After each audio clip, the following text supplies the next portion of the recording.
What's up, YouTubes? So if you watched my video from yesterday, you got to see the 250R that I bought, and you got to see it moving a little bit. Well, I screwed around, and the problem with it, the reason it wouldn't move very fast at all, was because it came with a carburetor that was non-stock, and the jets on the carb were way out of whack. Or I tried fooling around changing the jets a little bit, and didn't have a whole lot of luck. So I actually pulled the carburetor off my Banshee and put that on there after a whole lot of screwing around to get it to fit right and all the, to get the cable to work. But once I got it in, then it just took off, hauled ass. It was great, and it did that for about 20 minutes. And then after that, it just died. And last night, I compression tested it. I had 120 PSI, which is slightly below what the manual says that I should have. So we're going to go ahead and compression test it again, and this time I'll show you how to do a compression test. It's real simple, and we'll compression test it again, and then see what we think from there. Just for your information, I already checked the spark plug. It wasn't fouled, but I threw a new one in anyway. Checked the spark, made sure it's getting gas. So you do all the obvious things first, and nothing's still happening. So I'm going to go ahead and compression test it. So. Alright, well there she is, right where she died. I pushed her out a little bit out of the way so I could go get lunch, get the truck by. So as you can see, I already have the fenders and the gas tank off, and I've already pulled the spark plug, and there's actually the additional spark plug that I used to test, a brand new one, never hurts to test with. And so there's where the spark plug goes in, and this is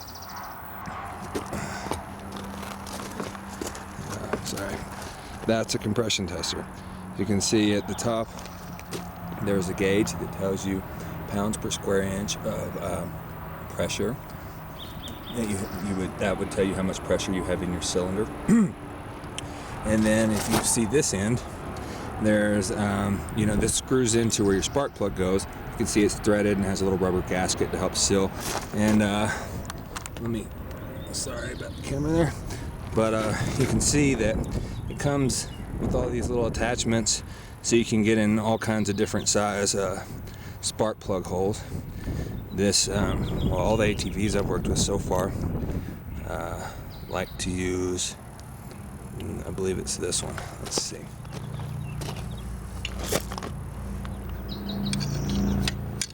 Make sure your muffler is not gonna burn the hell out of you. It's a lot easier to do this once it cools off. Let me see here, hold on. Okay, that one's actually the wrong size. So that's the size I need, and that's what I thought. It just second guessing myself. So let me go ahead and screw this in, and then we'll get started. Okay, there it is, screwed in. And if your little rubber seal there on the end is good, you should be able just to screw it in, good and snug, finger tight, and that'll do it for you.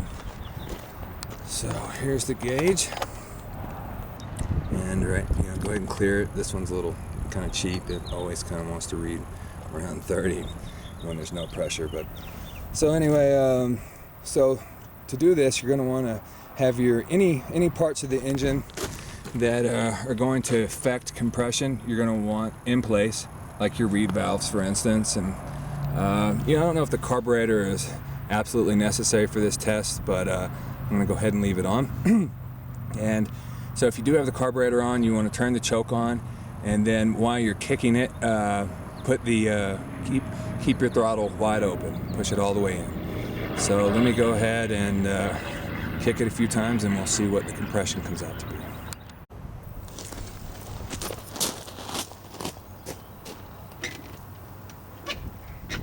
Wide open. Choke on.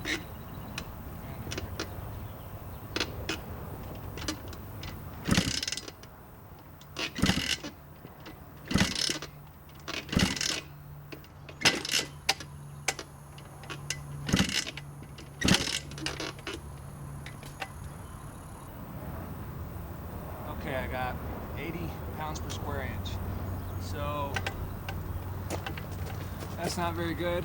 Like I said earlier, we want, around 140, at least 120, so that, there's some kind of problem internal. A couple things about compression testing, or at least one thing is when you compression test, if you notice that on the first couple of kicks, it's not really moving much, but it kind of slowly builds up after you kick it a couple times, that's a good indication that your rings are worn. Because you want it on the first kick just to pop up there real good, 80, 90, I don't know. The really good compression, you might see upwards of 100 on the first kick. And another way to confirm that it's your rings is you can pull out your compression tester, drop it, first test it, make a note of the result, then put a little oil down, pull the compression tester out, put a little oil down the spark plug hole, and throw your tester in there again and kick it up.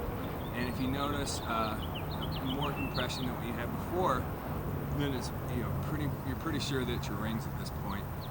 The oil going down into the spark plug hole kind of seals around where the rings is. The rings have worn out, and just momentarily gives you more compression. So that's just a way you can help test your rings. All right, well, so let me go ahead and I'm just gonna pull the head off. If it's the rings, I'll see it, and I'm already resolved to pull the head off. So let me go ahead and get it in the garage and